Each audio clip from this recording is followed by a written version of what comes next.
All right. Good morning, good afternoon, and good evening, everyone. Welcome to the last day of our global dialogue on biodiversity, law, and governance. After two, I hope you, I hope you enjoyed the past 2 days. We did have very fruitful and inspiring discussions, and today is going to be promised to be another very interesting day. And this morning, we are very lucky to have a panel on ocean again, and with speakers from United States, Brazil, Australia, and China. So I so for those who just joined us in the first for the first time, my name is Neye Liu. I'm the director of the Center for Environmental Law here at Macquarie University, who is organizing this conference. And I won't read out our presenters' stunning profiles, which are already kind of very well elaborated in our conference booklet. So if you are interested in who they are, I would recommend you just go through their profiles. What we are going to do is each presentation will last around 10 to 15 minutes.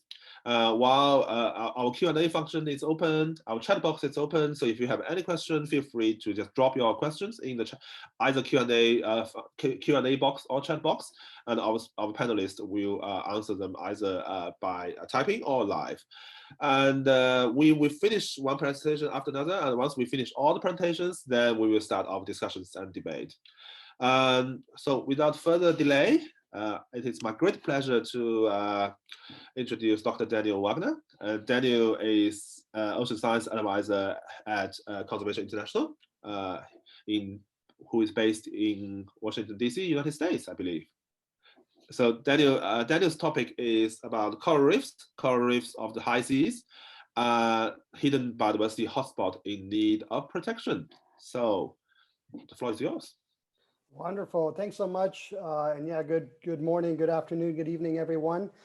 Today I'm going to be presenting work that was developed in collaboration with a BRIC group that we're known as the Coral Reef of the High Seas Coalition. This is a big group of scientists, policy advocates, lawyers, and communicators that tries to identify the most important places for protection on the high seas.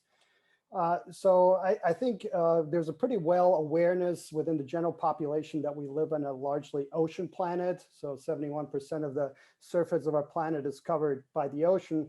But with the exception of small circles like this one and conferences and academic circles, most people don't realize that the biggest part of our ocean are areas beyond national jurisdiction, this wild west where for both law, governments, and biodiversity research, that covers 61% of our ocean area and 73% by volume. And what's even more alarming is that we have a very small coverage currently of conservation measures on the high seas. Only 1% of this vast area is currently in protection measures. And the reason for this big disparity of conservation on the high seas has to do a little bit with the complexity of how these remote ocean areas are managed.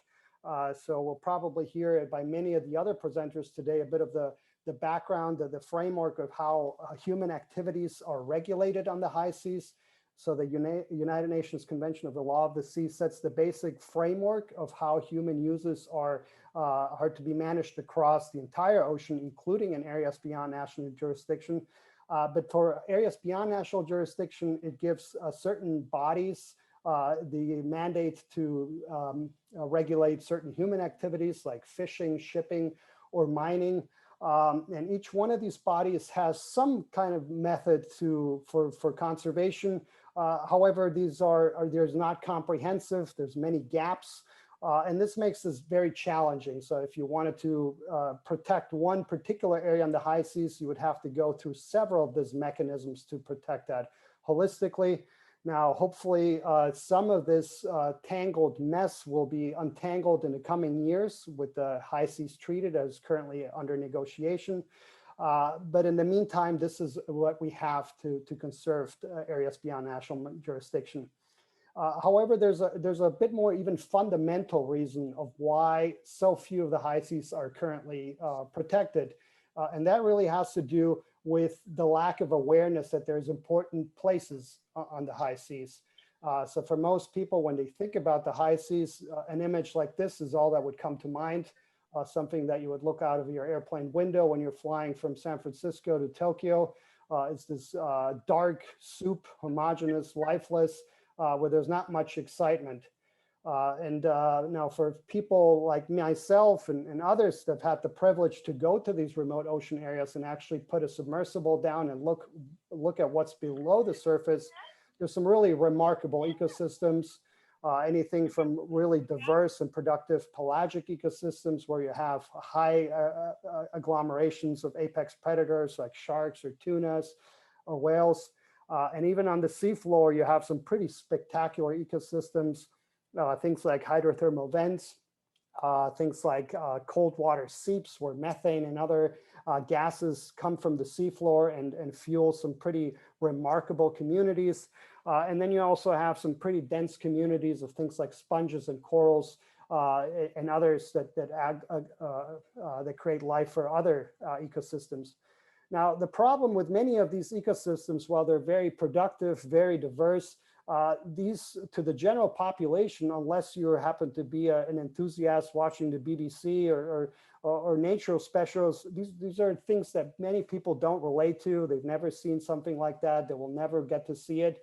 And so it's really difficult to get people to care about these places. And so as a starting point, it is important to look for things that people can relate to start getting awareness about conservation. And one of the ecosystems that has a long-standing history of conservation in the ocean are coral reefs. And coral reefs have some of the longest lasting marine protected areas have been established around coral reefs. And this is for good reasons. Coral reefs are some of the most diverse ecosystems on the planet. About 25% of all species on the ocean are known to be found on coral reefs. And so we have a long history of protecting them. And when I say coral reefs, these can be found across many different depths. So in shallow waters, these are fueled by sunlight. But in deeper waters, there's similar species that also found to form coral reefs. The two pictures there on the bottom, these are coral reefs that can be found at 1,000 to 2,000 meters. And they are also equally as diverse and productive. And so for conservation, these deeper cold water reefs are just as important and just as important to protect.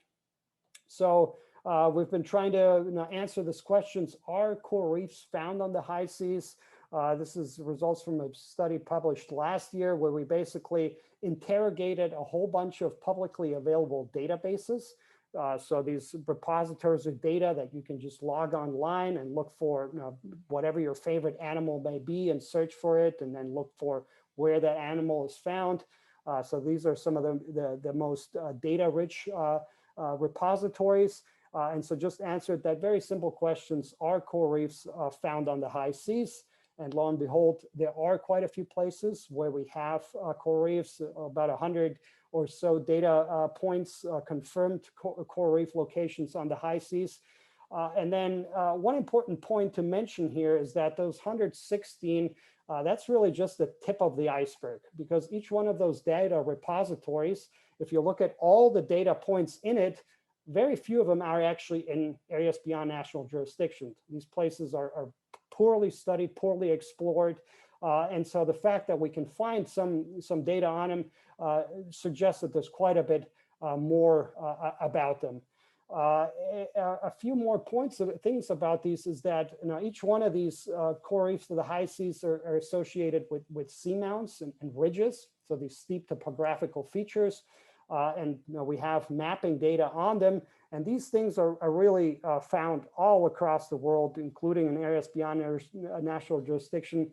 We have mountain ranges extending across all of the oceans.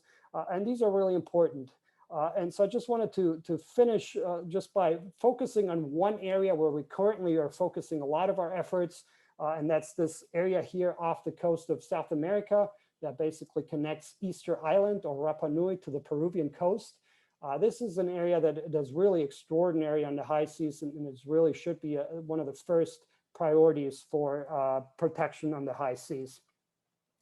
Now, I mentioned that for most of the high seas, this is a very data poor region, so we have very limited explorations.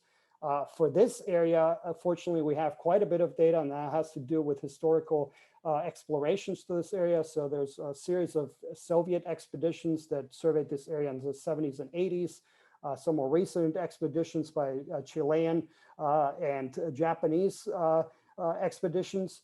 And as a result, we have quite a bit of data, so a rich repository and if we dig through that data, we find some really remarkable things. So not only is this area full of coral reefs, but it's also full of other really extraordinary fauna. This is one of my favorite pictures of this region. And it's my favorite picture because every single animal in that picture, so you see all those fishes, all those corals. If you would look even further, you see some of these elongate things. Every single animal in this picture is endemic to this region. So it means that it's only found in this region and no region else on the planet. And that makes this area really important for conservation, because if we lose these species, they're essentially extinct from our planet. This area is also important because we have some of the clearest waters in the world here. As a result, sun can penetrate deeper, and we have some of the deepest light-dependent coral reefs of the world. This area is also important for vulnerable and threatened species, over 100 found there. And last but not least, this area, beyond just being important for natural significance, this area is also important for cultural significance. So I mentioned Easter Island or Rapa Nui. So there's a long history of seafaring and navigation to this area. So traditional Polynesian voyagers knew about this area, navigated across it, fished in these remote ocean areas. We have also some more recent whaling and other offshore activities. And as a result, we have a rich cultural history. There's many suspected shipwrecks in the area. And this, again, is important for conservation. I mentioned that some of the first marine protected areas were around coral reefs. Likewise, some of the first ones were to protect cultural resources or shipwrecks. And with that, I'll just mention that, because this area is so important for both natural and cultural resources, some of its area that is within the jurisdictions of Peru and Chile has already been protected. But the biggest part of these ridges, this whole area here in white, is not yet protected. And that could be one of the first priorities moving forward. And with that, I'll just finish by mentioning that this is work by a broader collaboration. Many people contribute to that, and point you to our website where you can find a lot more information about this work. Thanks so much.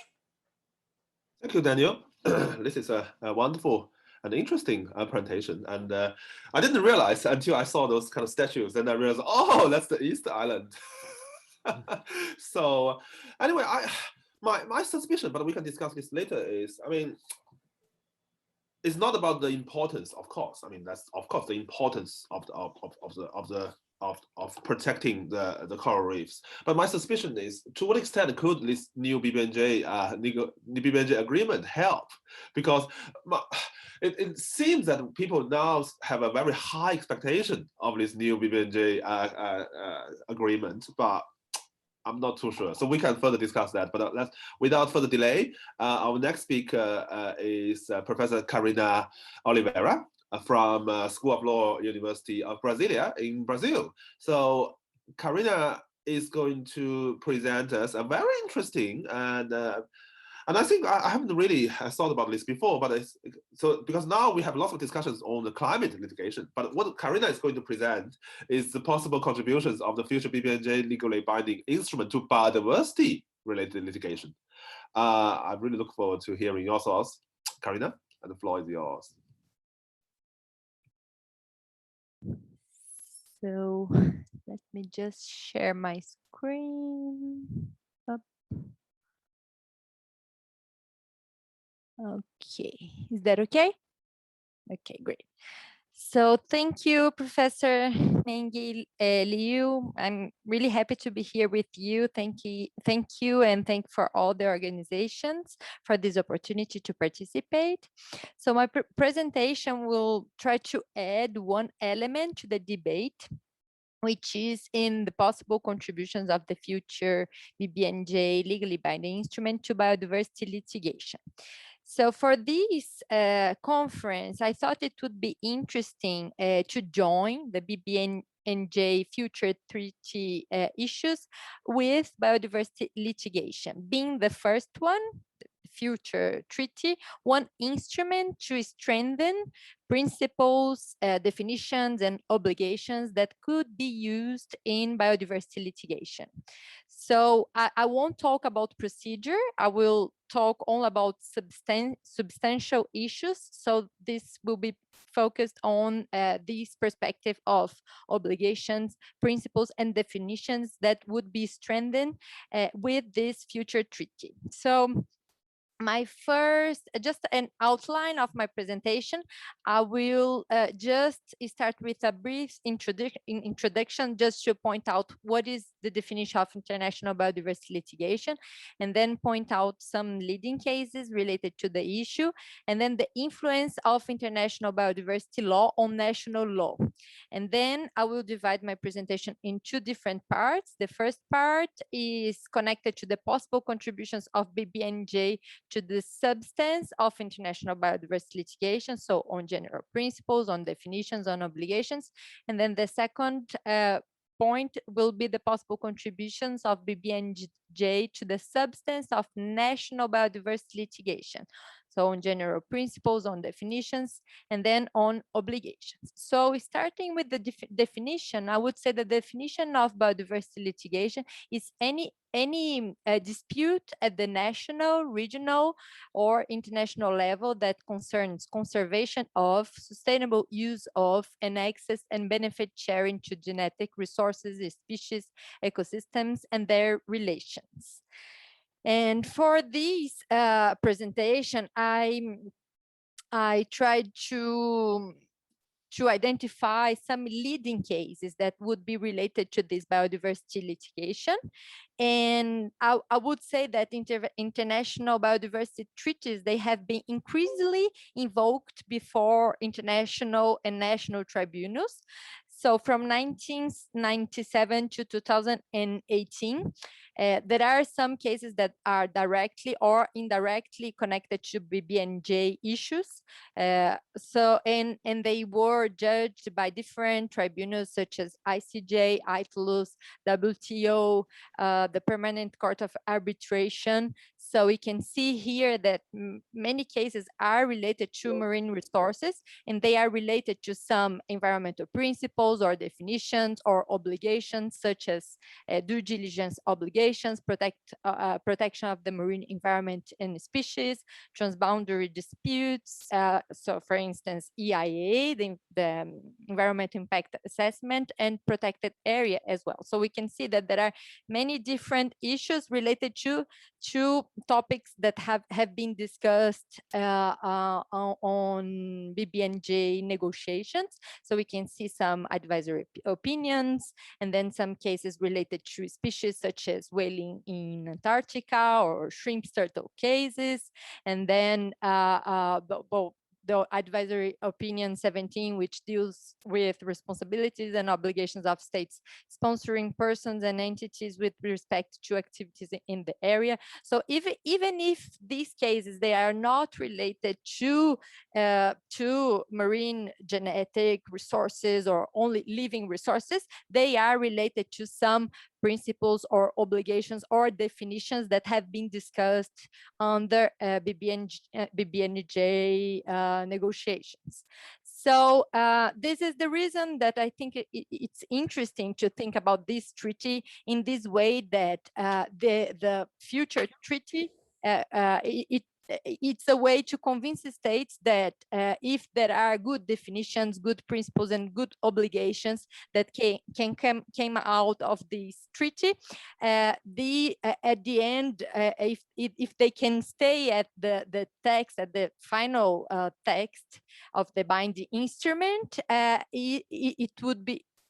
it would provide more clarity to the substance that can be used in biodiversity litigation.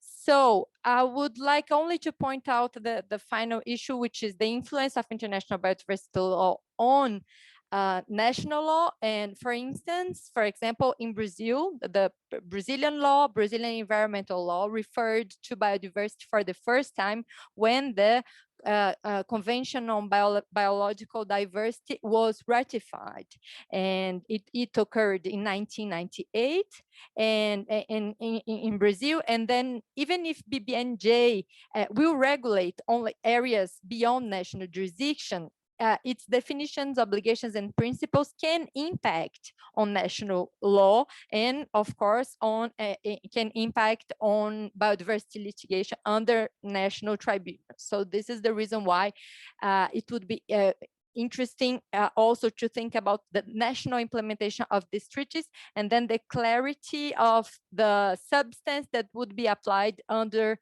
national tribunals as well. So the first part that I've presented related to the possible contributions to the substance of international biodiversity litigation.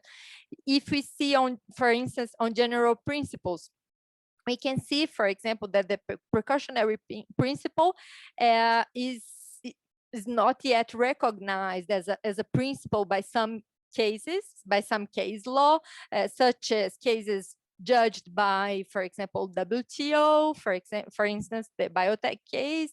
But then we can see that some advisory opinions or other cases, such as the case 17 under the ITLUS, it has recognized the precautionary principle, but we can see that the debates are still on the question whether it should be called approach or principle. So I think that it's time now to affirm that and to give support to the precautionary principle, and then the text of BBNJ should enliven this principle in order to consolidate its legal status.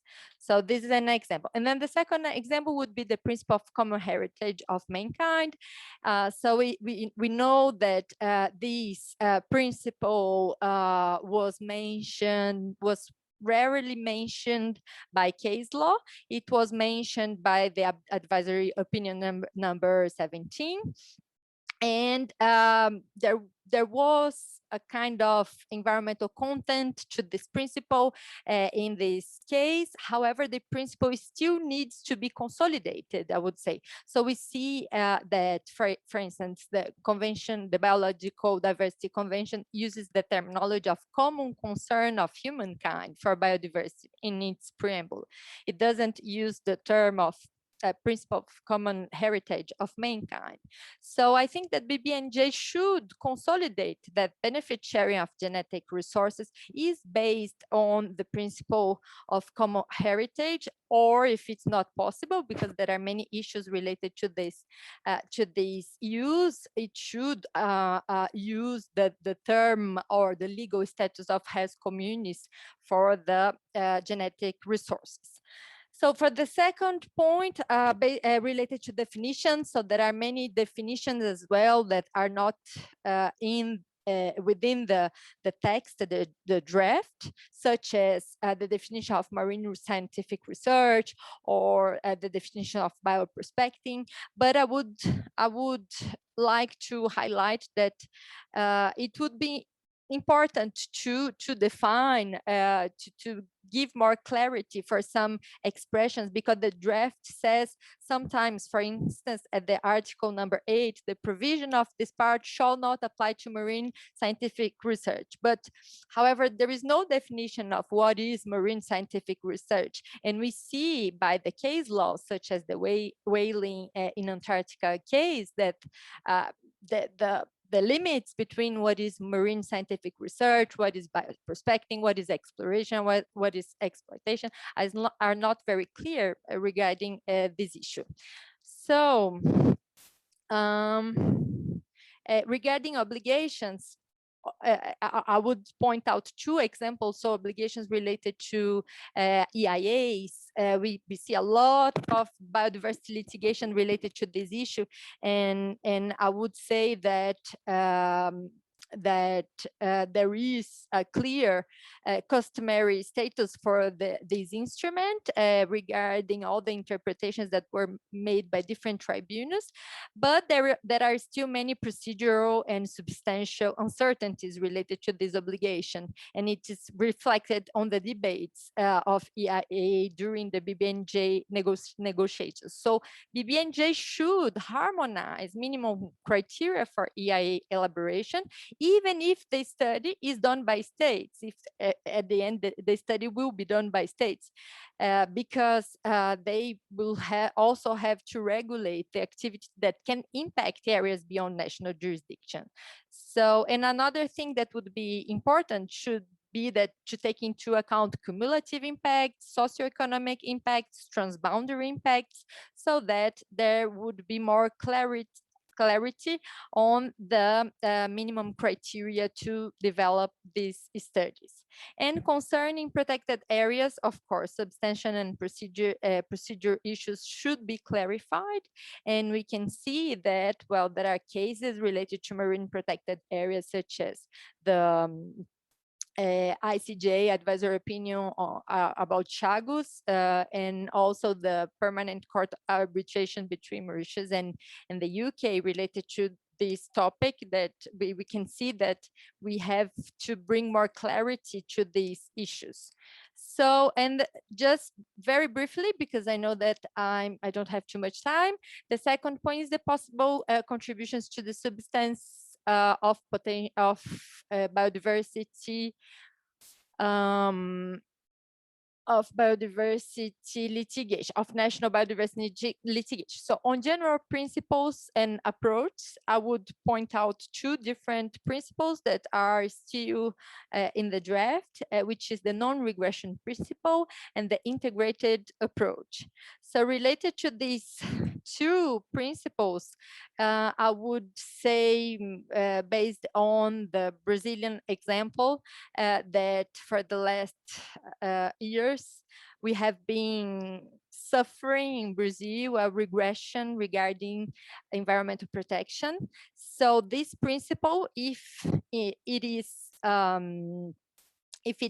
strengthened by international law, such as this provision, this article in the BBNJ treaty, it would strengthen or even provide an existence of the principle under international law, so that under national law it would be also be internalized, and it would strengthen the possibility of non-regression regarding national law and national environmental protection.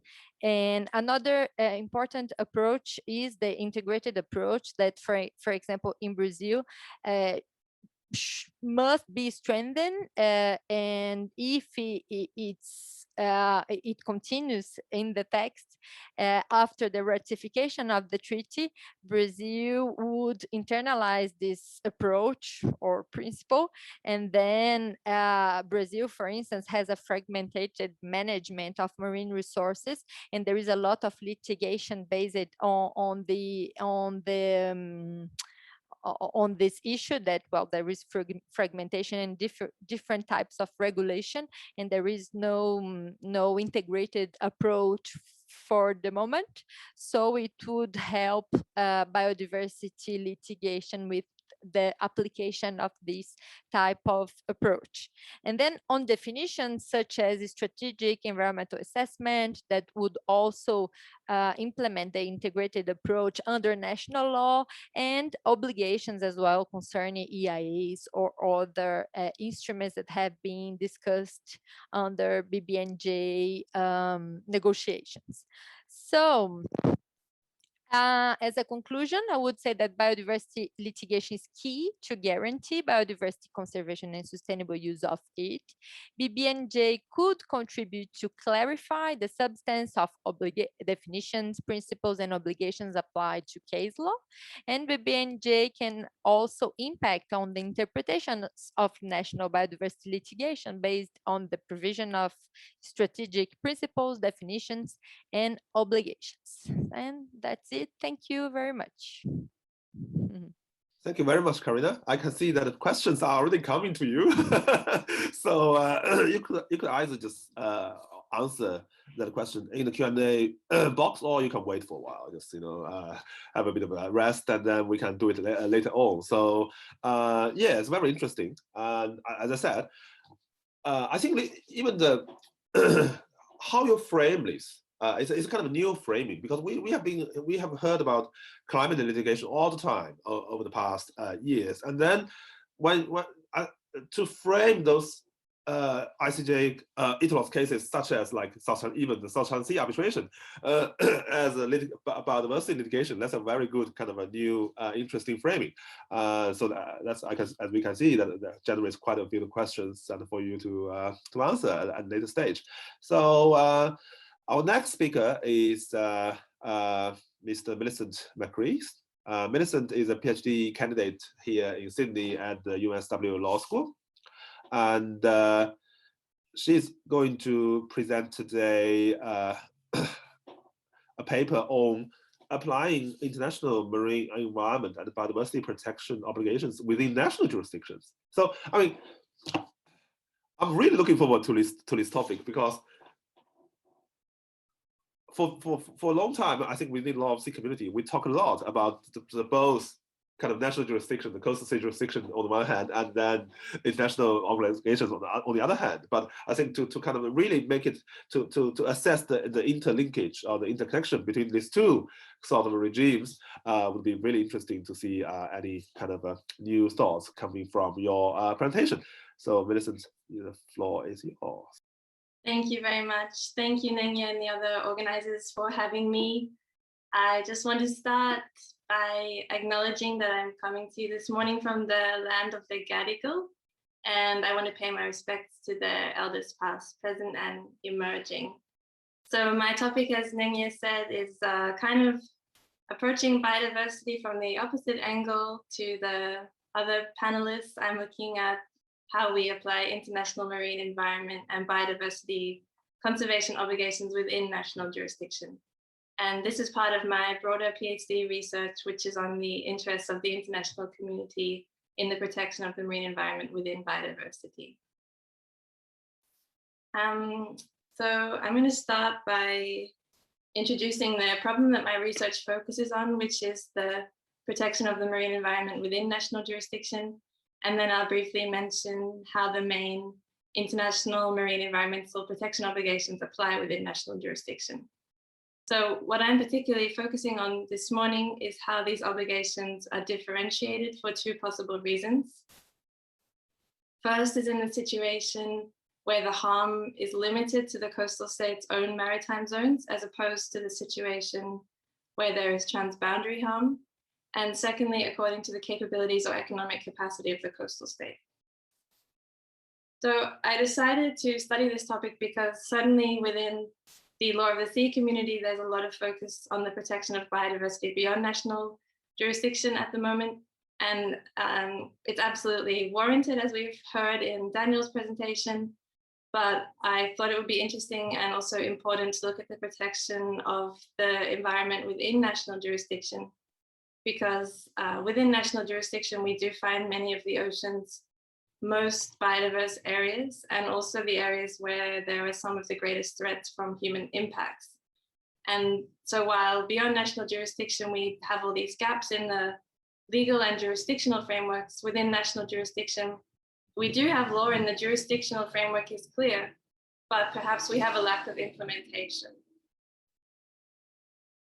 So there are many threats to biodiversity within national jurisdiction, including land source pollution and other sources of pollution, climate change, overfishing, and so on. But I'm particularly focusing on threats to biodiversity within national jurisdiction from land source pollution, seabed mining, and the extraction of offshore hydrocarbons and pollution from dumping.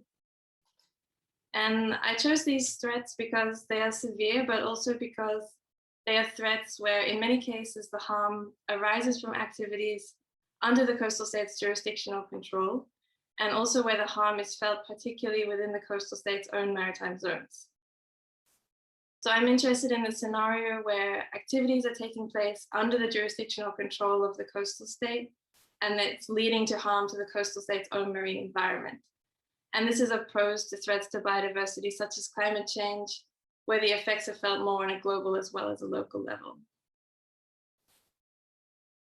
So as we already heard from Daniel, the primary instrument for the protection of the marine environment is UNCLOS, and its dedicated part 12 on the protection and preservation of the marine environment sets out wide-ranging obligations that rarely make reference to which maritime zone they are to be applied in, and that sort of differentiates part 12 from the rest of the convention, which is largely applied on a zonal basis.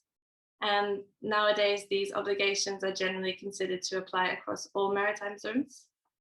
And in the Convention on Biodiversity, which is also important for the protection of the marine environment, notably for the purposes of my topic, with respect to the components of biodiversity, it only applies within the national jurisdiction of its member states. So it does seem clear that the main international marine protection obligations apply within national jurisdiction. And these obligations are obligations of due diligence, meaning that they're obligations of conduct on the coastal state, but they're not obligations of result. And so what I'm particularly looking at here is whether that due diligence standard varies according to the two different scenarios that I'm talking about this morning. So the first basis for differentiation is for harm that is contained to the coastal state's maritime zones as opposed to transboundary harm. So in other words, what I'm asking is the standard of conduct for the performance of the coastal state's due diligence obligations to protect the marine environment generally weaker than its obligation to prevent transboundary environmental harm? So within the coastal state's maritime zones, its environmental protection obligations have to be balanced against its rights, including its right to exploit its resources and pursue its developmental policies. And all states are bound by the obligation to protect and preserve the marine environment, which is an obligation that applies in all maritime zones. However, I think it's arguable that Article 194 of UNCLOS, which is the primary pollution prevention obligation in the convention, arguably sets down a different standard of conduct for transboundary harm compared to marine pollution generally. So you see in the table there that in paragraph 1 of Article 194, states must take all measures necessary to prevent, reduce, and control marine pollution from any source, using the best practicable means at their disposal and in accordance with their capabilities. In paragraph 2, states are to take all measures necessary, first to ensure that activities under their jurisdictional control do not cause damage by pollution to other states and their environment, and secondly, to ensure that pollution arising from incidents or activities under their jurisdictional control does not spread beyond their maritime zones. So I think there are a couple of interesting points here, because paragraph 1 refers only to preventing, reducing, and controlling pollution, while paragraph 2 places the emphasis on ensuring that transboundary damage is not caused. And I think there is arguably a distinction between the duty to prevent, reduce, and control pollution on the one hand, and the duty to ensure that transboundary harm is not caused on the other. There's no explicit duty to ensure that harm is not caused to the coastal state's own maritime zones. And it's also notable that there is no mention to best practicable means or the capabilities of the coastal state when it comes to preventing transboundary harm. And so my tentative conclusion on this point of differentiation is that Article 194 does seem to place on coastal states a more stringent obligation to prevent transboundary harm than they have to protect the marine environment within their own national jurisdiction. And this likely reflects the fact that within national jurisdiction, the coastal state's environmental obligations must be balanced against its sovereignty and sovereign rights. The second potential basis for differentiation is on the basis of the coastal state's capabilities or economic capacity. And this is quite widely discussed and accepted for the CBD. And throughout the CBD, the obligations are tempered or introduced by the words as far as possible and appropriate. And in Article 6, for example, states to take general measures for conservation and sustainable use of biodiversity in accordance with their particular conditions and capabilities. Differentiation for state circumstances is much less discussed in the context of the Law of the Sea Convention and the protection of the marine environment. So as already mentioned, Article 194, paragraph 1 refers to states' capabilities. And these words were inserted into the text out of the concern held by some states that UNCLOS environmental obligations would place excessive burdens on them. And this reference to states' capabilities suggests that the due diligence standard will be lower for states that lack the capability to fully implement their obligations.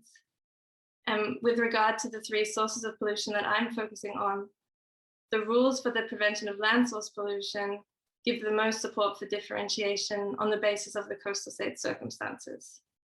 So Article 207 of UNCLOS obliges states to develop global and regional rules to prevent, reduce, and control pollution from land-based sources. And these rules are to take into account the economic capacity of developing states and their need for economic development. And this phrase indicates quite clearly that states with reduced capabilities will not be expected to take the same preventive measures as other states. And that this clear differentiation is found in the rules for land source pollution isn't perhaps not surprising, because action to prevent land source pollution takes place within the land territory of states and therefore represents the greatest incursion into their domestic affairs, and also frequently requires upstream measures to be put in place. But this differentiation is, however, not seen with respect to pollution from seabed activities within national jurisdiction or pollution from dumping, the rules for both of which require states to take action that is no less effective than the international rules, standards, and recommended practices and procedures. So my tentative conclusion so far in this project is that while coastal states definitely have a duty to protect and preserve their own marine environment, it appears that the standard of conduct for the performance of their obligations is higher in order to prevent transboundary harm than it is to prevent harm to areas within the coastal state's jurisdiction. And the standard of conduct also differs according to the coastal state's capabilities and economic capacity, but largely when it comes to land source pollution. And while it is important to recognize the differing capabilities of states in implementing their obligations, the other side of the coin is the importance of the obligations on states with higher capabilities towards capacity building, provision of financial resources, and technology transfer. And I think it's the fulfillment of those obligations that will really have a major impact on the protection of marine biodiversity within national jurisdiction, but also beyond national jurisdiction. Thanks. Yes, thank you, Millicent. That's a very detailed assessment of those obligations, and a very interesting, and I would say I could already see that someone from the chat box is talking about the New Zealand court is thinking of considering a case regarding seabed mining in New Zealand EEZ, and yeah, my kind of instant reaction to your conclusion is also that reminds me yesterday's one presentation from that lady from Palau, Republic Palau. And capacity is definitely an issue for coastal states, and actually for the majority of the international community, majority part of the international community, those developing states, the capacity is very low. And then I agree with you that it's definitely important for countries with high capacity to kind of fulfill their obligations. But my suspicion, my doubt is how. I mean, this kind of obligation is I mean, especially when it comes to implementation, is very vague. Without further delay, our last presentation of the panel is also going to be focusing on state practice, the coral reef protection in China. So it's going to be presented by three presenters from Shanghai Ocean University. It's a very I think one of the leading universities in China when it comes to fisheries studies. So it'll be very interesting to listen to Professor Yi Tang, Mr. Yang Haoran, and also Dr. Zhang Yanxue on protection of coral reef ecosystem under CBD, review of China's performance from its domestic regulatory efforts. So I'll just leave the floor to you guys for maximum 15 minutes. Yeah, thank you, Chair. Sorry, my camera doesn't work. Good morning, colleagues. I'm Tang Yi from Shanghai Ocean University, China. It's my pleasure to participate in this conference. And I'd like to have my co-authors, Dr. Zhang Yanxue and Mr. Yang Haoran to make the presentation on the topic. Thank you. Should that? Okay. So I will start. A minute. Can you see the screen? Yes, I can see screen. Okay, great. I just start. Okay. Let me see. Sorry, 1 minute. Yeah, can you see it? Oh,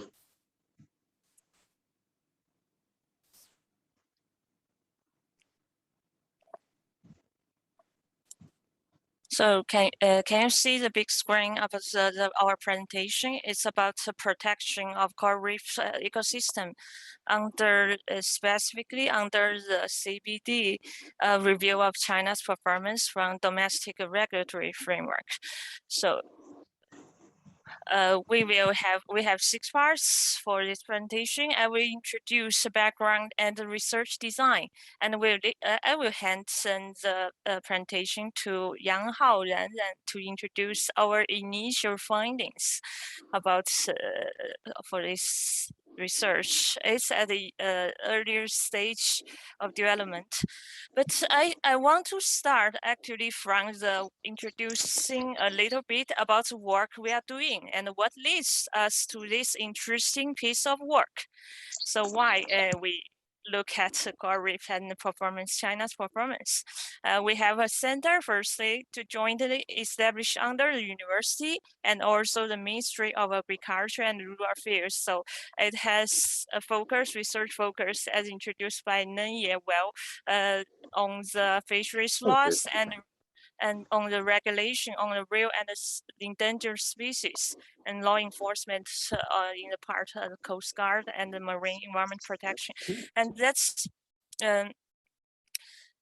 one reason we like engaging many work at state level. So it gives some opportunities to support decision making part. So it leads to a very interesting it leads our work to the coral reef because actually directly because the G20 summit. So we in this summit we have a side event about coral reefs and the host countries. Saudi Arabia had a very interesting initiative on in that event about maybe we should have an initiative to set up a platform to accelerate the research and development about the coral reefs. And the interesting things in that conference that we find a lot of loopholes and weaknesses in protecting coral reefs from a global perspective. And the coral reefs located in a few countries, but it occupies very small parts of ocean by supply the diversity of the ocean. So it leads us to look at other work about the UN's report about analysis or policies related to the protection of coral reefs. So we see an evaluation of how policy instrument at the international level, how it works to protect coral reefs. And a very interesting question raised by this report is do we need to introduce a new global framework dedicated solely to the protection of the coral reefs, or it's okay for the existing international policy framework to work? We just need to have better implementation by the states. So I think this report really has a very good evaluation of at the international level. So it leads to us it inspires us actually to investigate what at the national level, what's the performance are, what's about the performance at state level. So is it good enough, or do we actually need a better framework? So we start from China for the state performance and obviously the language convenience, and so we look at the China's performance. That's why it leads to our research questions, and we look at the two questions: whether and how China fulfills its obligation to protect coral reef systems under CBD regime. Why we choose CBD? Because we think it's a centerpiece of work dedicated to the most important one, to relevant one to the coral reef protection. And also the second question: what are challenges for protecting coral reef systems under the CBD? So a bit more introduction about the location, the distribution of coral reefs in China. It's mainly in 3 provinces: the Guangdong province here, and the Guangxi autonomous regions, and also the Hainan province. So I will hand the presentation to Yang Haolan to introduce some initial findings of our study. Thanks. Yang Haolan. Okay. So I will stop yeah. Sorry. 1 minute. Okay, can you show the screen? Okay, the next one, I will introduce the last part, the Hainan province. The leaf corals recover in Hainan province has gradually recovered after a sharp decline, and the number of coral species in the monitoring area has also increased.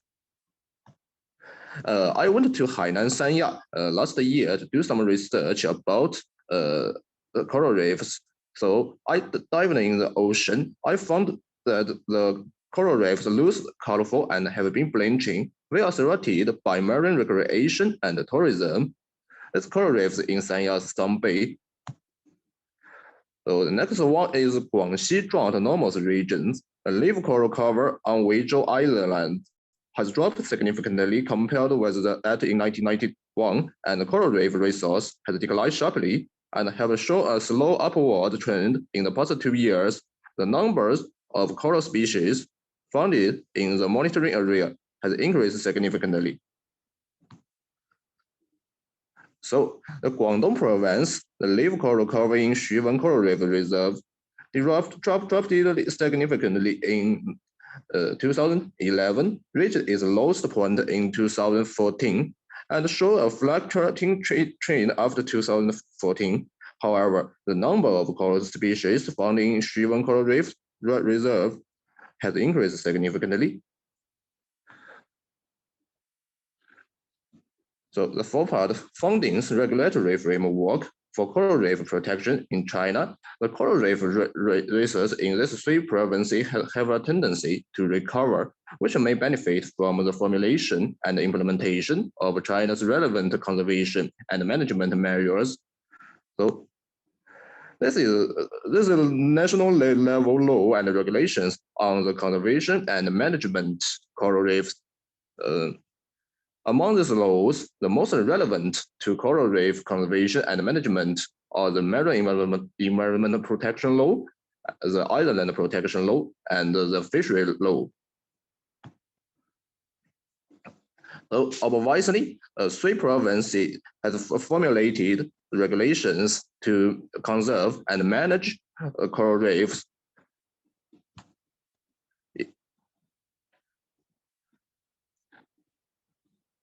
This is a local regulation. This is the least protected area with the coral reef as a main objective. So this MPA are different level, include the national level and the province level and the municipal level.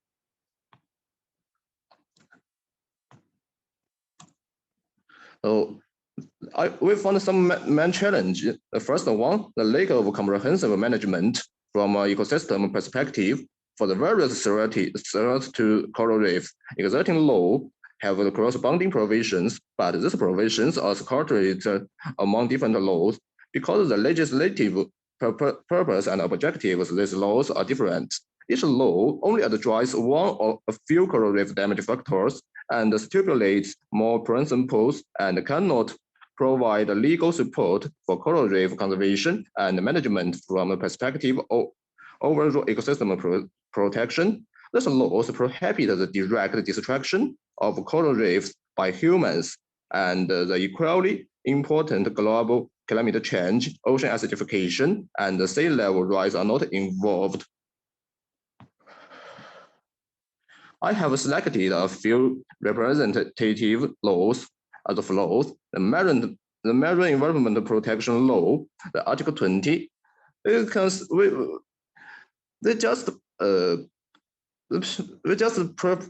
expresses shall adopt effective measures to protect topical and representative marine ecosystem, such as coral reef. But which measures, what measures are effective and what measures should be adapted, we cannot know clearly.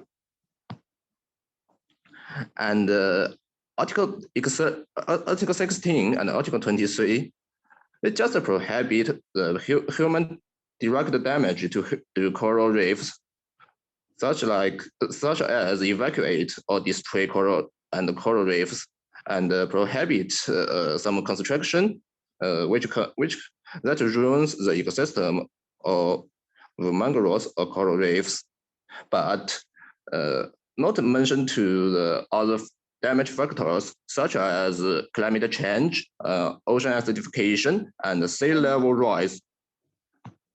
Okay, the next one, the MPA. So in adequate supervision and control on MPA, the national report on the implementation of CBD indicated that the area of China's marine protected area has not reached the global protection target of 10%, and the management capabilities and infrastructure construction of natural reserve are weak. The construction and management of some natural reserve have problems such as insufficient capital investment and lack of operating funds. So, and the other problems such as the province natural reserve of Xisha, Zhongsha, and Nansha Islands have an accumulated area of 24,000 square meters, making it difficult to achieve effective management. So, and a third challenge, poor monitoring and data. China lacks effective monitoring indicators for fragile ecosystems such as coral reefs, and the lack of data on coral reef biodiversity monitoring indicators make it impossible to conduct a comprehensive assessment of Aichi biodiversity target 10. National reports can only select the carbon emission per unit of GDP to indirectly characterize the impact of human activities on coral reef ecosystem. Thus, insufficient public participation, some members of public cannot see the benefit of protecting coral reefs in a short period. The awareness of protection is weak, and the enthusiasm for participating in protect is low. The number of non-NGO in China aimed at protecting the marine environment has reached 224. However, the number of organizations focused on coral reef protection is very rare. And this NGO are facing many difficulties in terms of staffing, professional capabilities, and capital investment. So we put forward some suggestions. The first, strengthening the implementation and the coordination of existing law. In addition, there are many reasons for the decline of coral reefs, and a comprehensive legal instrument based on the protection of coral reef ecosystem can be considered. The instrument should include provision to deal with global factors and local human factors. And second, strengthen the management capacity and the infrastructure in construction of marine protected area. Strengthen the investment of funds and human resources, and conduct a professional training for marine protected area management personnel, so as to build a professional team. Third, the monitoring indicators of coral reef biodiversity should be further developed in the future. Each monitoring institution should select scientific and unified indicators, set up adequate monitoring stations, collect and sort data in time, and avoid situations in which a lack of data make it impossible to conduct an overall assessment. And four, the actively promote the development of coral reef biodiversity protection education activity in local communities, natural reserves, and schools. Build more biodiversity protection platforms that are easy for the public to participate. And further increase public awareness and protection knowledge. The government should support civil society and NGO to promote biodiversity conservation knowledge. Okay, thanks for your attention. Okay. Okay, thank you. Thank you, Tang Yi, Zhang Yanxuedan, and Yang Haoran for your very comprehensive presentation about a case study. I think I can mute you. About a case study of how to implement international obligations in protecting the coral reefs in China, which is, and also, I guess this is quite a kind of a important issue. Also because China has a very vast kind of a land territory and also the maritime territory. So a kind of a very localized study is important, that even different provinces could have a kind of different practice to a certain extent. I can see there are a few questions popping up in the Q&A. So now let's just move straight forward to the Q&A session.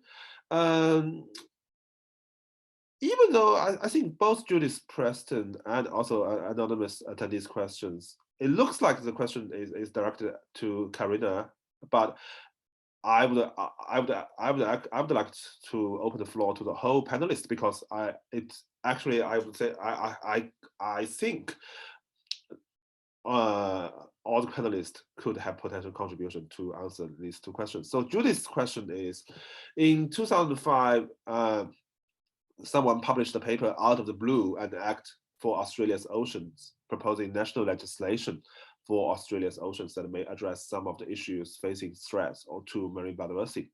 What is your view on this legislative option as opposed to the vagaries of litigation internationally or nationally? So maybe Karina or Millicent, do you want to share some of your thoughts? Millicent, maybe first? Yeah, thanks for the question. I think that it's always preferable to have implementation at the national level rather than having to rely on litigation, and litigation is more there to enforce obligations and potentially also encourage states to implement their obligations better. That would be my view anyway. Thank you. Karina?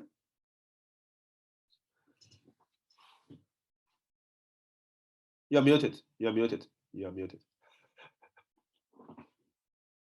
You are still muted. And now. Yeah. Okay. So thank you for all the questions. And just I would like to highlight one point regarding biodiversity litigation that you've mentioned, Nengie. It's connected, the term and the idea of biodiversity litigation is connected to a project in which I am participating, coordinated by some professors such as Sandrine Marjan-Dubois, Guillaume Futzer, and John Hazaki that have been working on this issue of biodiversity litigation. And I have been working on Brazilian biodiversity litigation. So it's quite interesting. And it's exactly this idea of using the terminology of climate litigation to biodiversity litigation in order to think about the instruments under international and under national law. So I agree with Millicent that it would be better to strengthen national law by national regulation and so on. So it's quite difficult but it's difficult nationally speaking and internationally speaking, because in Brazil since 2013 we have been trying to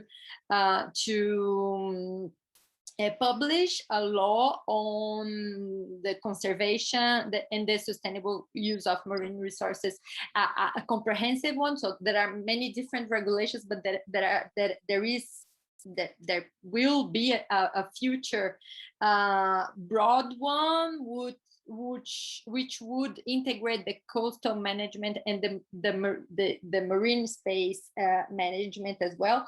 So, and it has started in 2013, and until now we have been discussing. So, but I think that international law, for example, in Brazil, it's quite common for our courts to use international law or treaties, such as environmental treaties, as an obiter dictum, I would say, to interpret our national law and to also implement some international obligations. So I think it depends on the country, but international law can also be useful in this context. Thank you, Karina. And next question, I think, is perfect for all panelists, and it's about capacity building, as I raised at the end of Millicent's presentation. And I mean, the question is there a case to be made for capacity building and technology transfer to be mandatory under international law, especially in the context of the new BBNJ treaty? I think, and also we have a perfect panel because we have presenters from Global South, China, United States, Australia. So, I think this is a perfect question for all of you, and I would really be very interested in listening to your thoughts. So who wants to start first? Anyone? Daniel, maybe? Are you still there? Sure. So thanks so much. That's an excellent question. And so I'll defer on the legal aspect of that to some of the other panelists that probably can touch on that. But I think just from an ethics standpoint, I think it is absolutely a critical thing. Doing scientific research in areas beyond national jurisdictions requires modern technologies that is very expensive. And that currently just is in the hands of a handful of governments or wealthy individuals.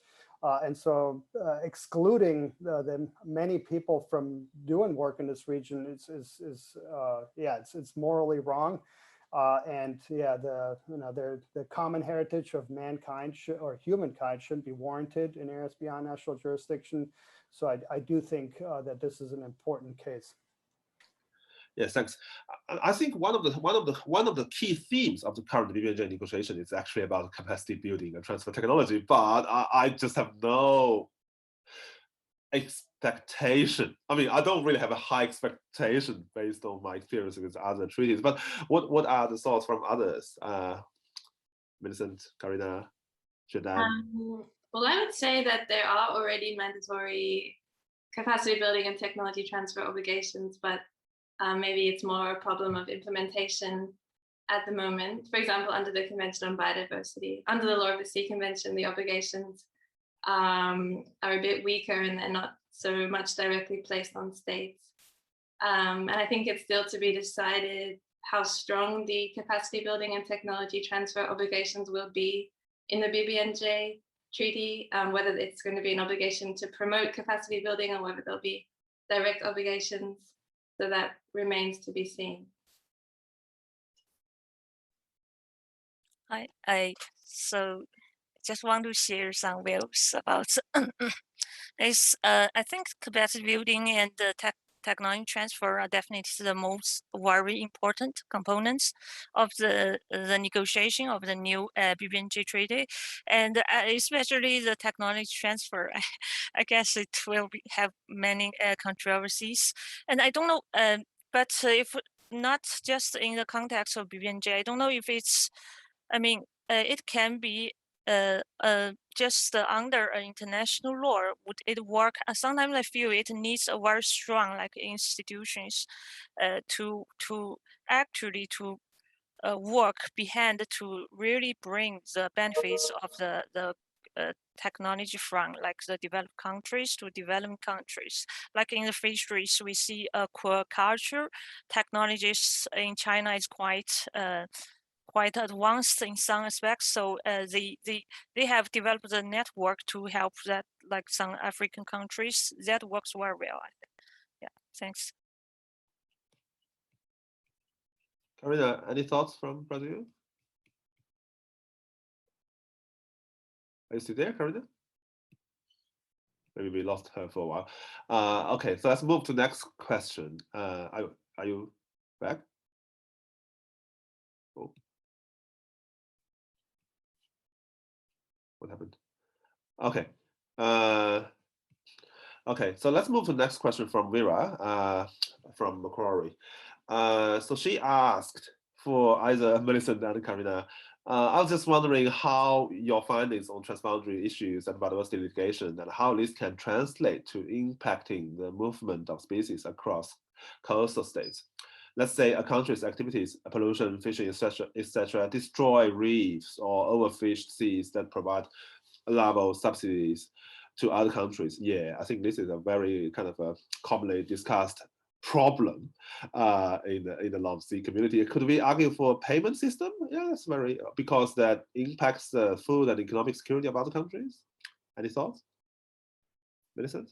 I don't know about a payment system, but I think that the country that has experienced or suffered damage from the activities of its neighboring state, depending on jurisdictional questions, could be entitled to take a case under the Law of the Sea Convention and potentially claim reparations if they can attribute the harm to the actions of the other state.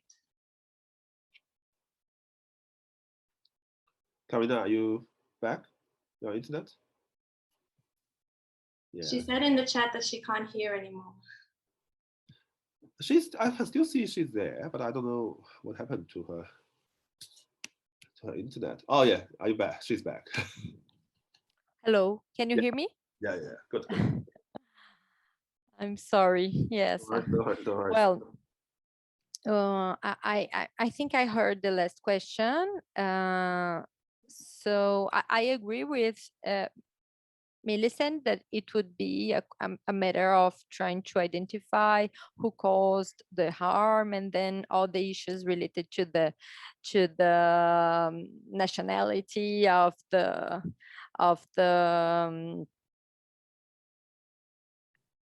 hello, can you hear me? Yes. So all the nationality issues regarding the state of convenience and so on. So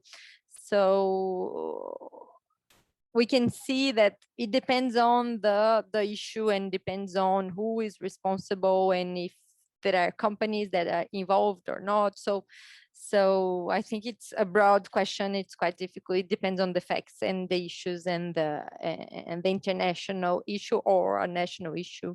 So we had a big problem here in Brazil recently, and it was a pollution that was caused and it was connected. It happened in the high seas, and until today, it happened in 2019. Until today, we don't know who caused the harm. So we didn't identify a ship that could have caused, or so we cannot. We don't have any international elements to bring a case under an international court, and we don't have national instruments as well to try to held liable because we don't know who caused this damage. So it's quite complex, as we all know, under national and under international law. Thank you. So following, I think kind of the attendees are quite interested in the capacity building issues around this panel. So there is the following up question on the capacity building issues from an anonymous attendee asking, can the panel address concerns regarding disproportionate burden for small island developing states in relation to conservation measures for implementation? This is indeed a very serious issue, as we if we attended yesterday's session, you would know that, for example, small island states like Palau or who else? So those small island states in the Pacific region, they are least developing countries, but they have large areas of exclusive economic zone. So I think one of a few like large MPAs that have been established so far are, like, for example, the Palaus, the whole EEZ of Palau, and these kind of MPAs, but which showcase their concern of conserving their natural resources within their jurisdiction. But the problem, once again, is implementation. That you can declare the status of the marine protected areas, but you still need capacity to conduct inspections and also the enforcement at sea to stop, for example, the illegal fishing from other countries' fishing fleet in your waters. So it is really a big concern, and I don't know if there are any thoughts from the panelists on this issue.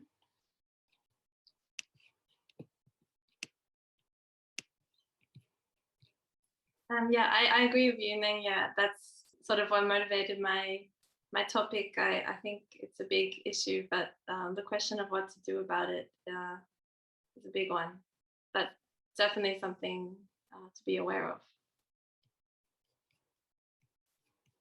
Jordan, do you have any thoughts from China, from a Chinese perspective? Okay. Yeah, I think it's a big issue for capacity building.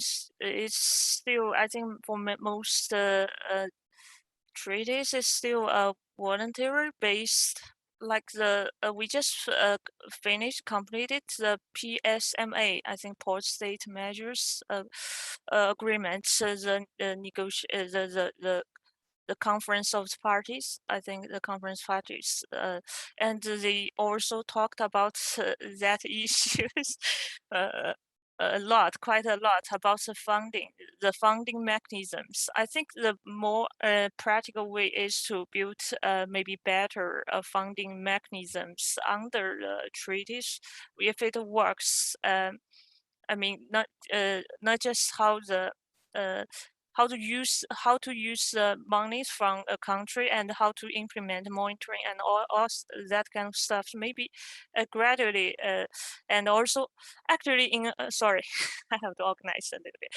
In the conference of parties, there is a session about sharing experience about how the money was used for the protection from. I mean, when the finding mechanism, that kind of sharing is very good, like to facilitate maybe more this kind of programs. So I think it's gradually to be solved. It cannot be like from to set up one systems to one mechanism to solve all problems at one time. And also about litigation, sorry, jumping about the litigation stuff. I think litigation is one aspect, but not all, I guess not all solutions for the problems. And we actually have some mechanisms like the pollution from the ship can be dealt under the international law. If the pollution it causes damages to the coast states, you can pursue the damages. But for some other, like the subsidies or something, it's very difficult. I mean, sometimes from litigation, it's also about the efficiency. If you can really deal by litigation. Thanks. Thanks. So I think for the case of China and also maybe Brazil in a similar situation, what I call countries like China and Brazil is like what I call hybrid state. So China and Brazil are probably in the same categories. Like it's not a completely a developed country, but in many aspects it's quite developed. So it's not some countries like the least developed Pacific Island countries. So countries like China and Brazil, they do have some capacity to help others, and also at the same time they are not as advanced as countries like, for example, the most developed countries like the United States. So it's been kind of a dilemma in between. But also, Vera has a follow-up question, which is very interesting. Could we work out some sort of management scheme to prevent exploitation? Because fish, they don't recognize boundaries. And I guess this is probably difficult for the panelists to sort it out at this stage. But I guess this really showcases how kind of a, I guess that's why people around the world now have very high expectation for the BBNJ negotiation, because the ocean itself is a big ecosystem, and species in this ecosystem, they don't recognize human-made boundaries. But we have been managing the world ocean from a very much a zonal approach. So we have a territorial sea, economic zone, national jurisdiction, beyond national jurisdiction. But then the thing is, fish, they could travel across the boundaries. They don't really care these man-made boundaries. And then and also a very small number of countries in the international community, they have the most capacity to exploit the world's ocean, while many other countries, they have large areas of exclusive economic zone, and even not to mention high seas, but then they are struggling to manage them. And how could we address this situation? How could we address this injustice? And how could we deal with the ocean as one ecosystem with a management system that is actually based on zonal approach, based on kind of each country's jurisdiction capacity and willing and political will. So I think this is probably the biggest issue that we can't sort it out today. But I think our discussions definitely are interesting to be continued. Are there any final thoughts from the panelists on all the questions? All good? All right. So, Karina, do you want to say something? Daniel?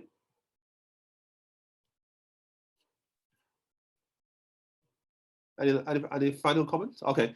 If no final comments, I think I can just end today's session now. And thank you very much for everyone for your contribution, for your discussions and thought-provoking presentations. And we will be back at 2 p.m. today to discuss access and benefit sharing. Thank you. Thank you. Thank you, Nanye. Bye. Mm-hmm. Thanks. Bye. Thanks, everyone.